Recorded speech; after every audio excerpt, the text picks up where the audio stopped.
Ito na. Mga mahal kong kababayan, tayo po ay tumayo. Atin pong salubungin ang pinakamagaling na Pangulo ng Pilipinas, Rodrigo Roa Duterte!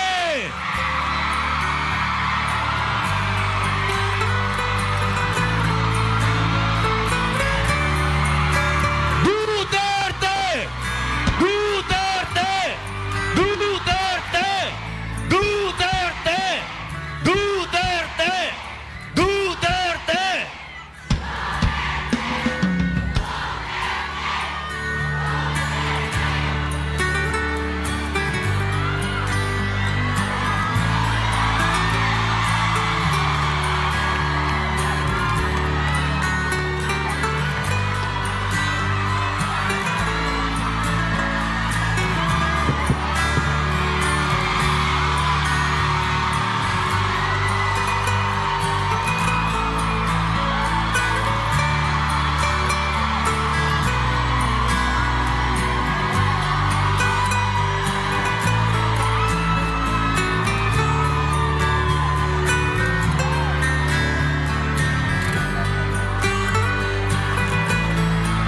Magandang hapon ho sa inyong lahat. Alam niyo, I do not know if you still believe in me.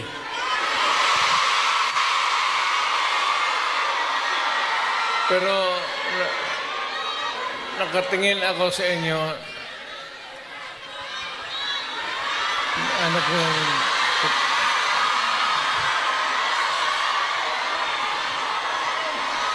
na dapat magkita-kita tayo doon sa ating bayan. Kaya lang sa sitwasyon natin ngayon, kailangan talaga pumunta tayo sa ibang bayan maghanap buhay. Pero sa akin, the fact that malayo kayo sa pamilya ninyo,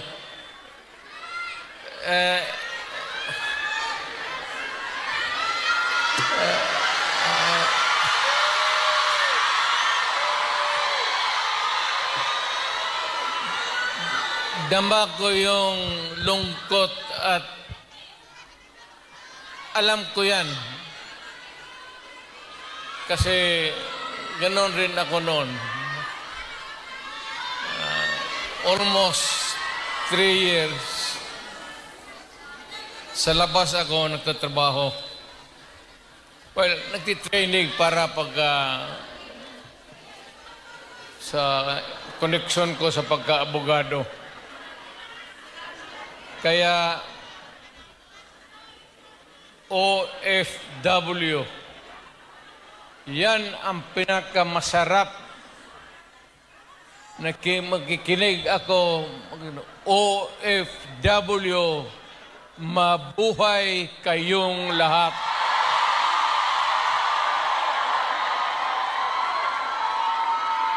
At ang mundo dapat magpasalamat na merong mga Pilipino na magpunta dito sa kanila, sa ibang bayan, para magtrabaho para sa kanila at para sa atin, makaipon ng pera para sa pamilya natin. Kasi, well, you know, it would take about 7 to 10 years bago mawala itong sitwasyon natin na ganito. But in the meantime, that we are not really ready economically to provide opportunities na trabaho para sa lahat, then I said, napipilitan tayo dito maghanap ng trabaho para sa ating mga pamilya. Kaya ako ngayon dito, this is not the first time that I have kaharap ko kayo. Tanggapin na lang natin kung ano ang nasa palad natin at magdasal tayo na yung pagod ninyo ngayon dito ang makinabang ang mga pamilya ninyo at ang mga anak ninyo. Mabuhay kayong OFW.